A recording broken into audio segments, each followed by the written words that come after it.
anak-anakku, piye kabare? Sehat kabeh? Alhamdulillah ketemu maneh karo Bututi ing materi tembang mojokan.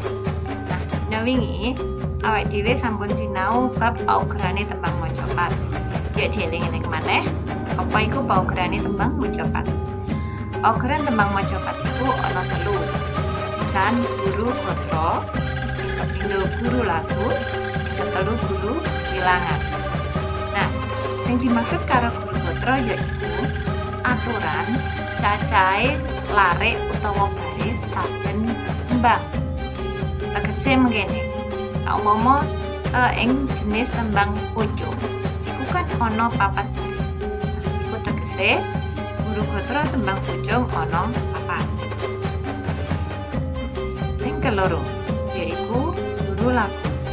Guru lagu yaiku dongdinge swara utawa tibane swara ing pungkasane saben lare.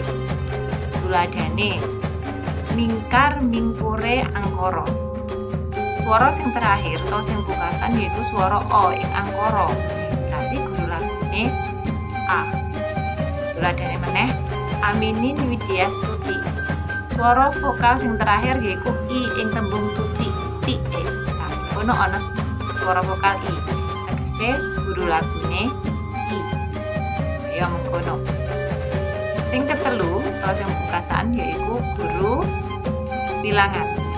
Ing guru wilangan yaiku ditegesi cacahe wanda utawa suku kata ing saben baris utawa saben lare.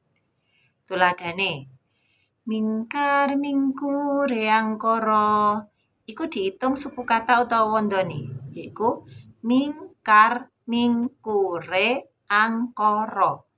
Tegese ing baris iki duweni guru wilangan cacahe 8.